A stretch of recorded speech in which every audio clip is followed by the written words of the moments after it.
Hi, welcome back to Connecting with the Coaches. Today we're actually recording on September 11th, 2023. And we were talking about this, how the whole nation remembers. And Amy, I'm going to introduce here in just a minute. Amy Hart is one of our coaches, and she's a military spouse. And so we started thinking about let's record something about how trauma impacts military families on top of adoption, on top of reactive attachment disorder. So, Amy, tell us a little bit about yourself and why this is important to you. Well, we are a military family. My husband's been a military active duty chaplain in the Army for 20 years. So we've raised two biological kids and we also adopted into our military family. So this is this is my life. These are my people. And I'm thinking about them today, holding them dear, knowing how much we've all sacrificed, but how much some have really, really suffered. So when we say adoption, attachment, trauma, we have these pictures and thoughts that come to our mind, experiences. But then when we say um, military on top of that, it's a whole nother layer that my people deal with. And Yeah. so, Can you tell us just a little bit about that layer that maybe, us civilians, we might well, hear when I about say it, but military to you, what when I say military family to you, what comes to mind? yeah, separation. Mhm. Sacrifice. Yeah, Yeah. yeah. So Yeah. separation to War. deployments, to typically to deployments, right? Mhm. War, right. And so when we're talking about that my generation did 12 and 15-month deployments. We were having babies while our husbands were gone. We were raising toddlers while our husbands were gone in Iraq and in Afghanistan mostly. And so even our insurance knows the impact on attachment that that kind of coming and going does. And I learned through my adopted child that our insurance tends to pay a couple months longer for residential treatment Hmm. because it's a thing that military families have attachment trauma. And so when we start to think about what that looks like for dads, typically, not always, but typically dad's gone, but it can be mom's gone too. I mean, there are many, many women in the military, moms in the military. I can't even tell you the numbers of dual military families. And so that is a big challenge on those families. Mom and dad taking turns going. Just those kids have multiple layers of things they've grown up with on Right. top of, so then when you bring, well, so just sticking with the biological kids for a second, you're talking about, in my case, dad being gone for a year and then home for a year. And then we moved to Germany, an international place. And then he left again, but this time for 15 months. And the first time he left, my oldest son, it was his fifth birthday. Mm. And I had just had a baby. He was 4 weeks old. Mm. And so that first year of my newborn's life, he had an anxious mom. He had a mom who didn't feel she could do it all. The chaplain's wife wasn't doing it all, not doing it good enough, any of it. The chaplaining, wifing, or the momming, right? And so I was a very anxious mom, and it shows up in that attachment with my son. And those are things that we still work on to this day. He's 18 now, just went to college, but it impacts. Um, and then you add adopted kids to the mix.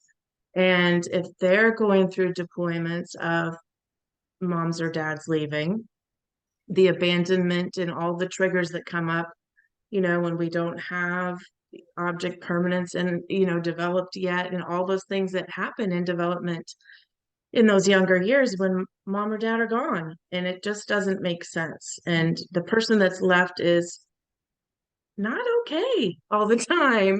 That's just hard to attach to somebody who's not okay. And so there's a lot of anxiety in the home uh, around all of it. Mom, I really do believe the hand that rocks the cradle rules the world. And we need moms to be okay. We need to reach out and support moms. And my heart is for the mom, especially the new mom, but also the teenage mom who, she's got boys who need their dad um, at that time. And so there's just so many things that come in when you're talking about military families, and then you add the adoption layer for these kids. We tend to think of like, oh, we have good insurance, and oh, we have, it's a fun lifestyle, and there's so many great things to do and see, and we get to live in other parts of the world that as a civilian, that's just not normal, not typical. And for us it is. Most of us get excited about that. Um, but moving is super challenging for adopted kids. Mhm. um, it just brings up all the things, the fear of being left behind, Yeah.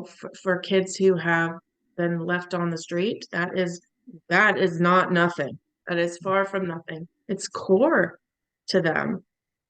Losing their friends and all of that, and mom's losing her friends and her support Mm. when they're doing that too. So there's just so much grief and loss, and it's not just death in a military lifestyle. Yeah. And Amy, I know you and I talked about this before, that what the spouses have to deal with, even when the military person, I don't know what to call your husband, when he came back from deployment, it's like now you have to reintegrate all of that, and you don't know what they've been through. They may have experienced some trauma while they're gone, and now all of a sudden they're trying to fit back into normal, whatever that Mhm. means, life off of deployment. And that can be a Right. really challenging thing. And then you add in the trauma that's been going on at home. It's a lot. Right. And so on the adoptive side, when we're talking about living with a child with RAD, and in some of us, ha finding another family for that child, and how long it took for our nervous systems to come back down, and you have that some version of that with your adopted child, some version of that with a biological child, some version of that with you, and then your spouse has this in him or her too. And so it's just a whole lot of coping, and sometimes, not coping with all these things.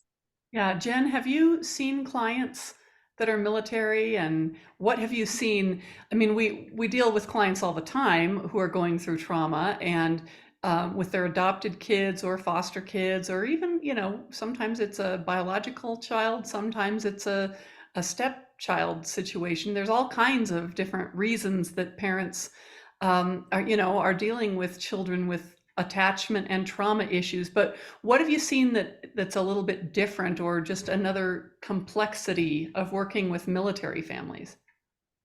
Well, I think as you two were talking, it made me think of one family that I currently am still working with, that when the husband would go on deployment, just the strain that would put on the mom trying to deal with the reactive attachment, adopted child, um, the strain that puts on the other kids, because everybody is needing and only getting their needs met by one parent.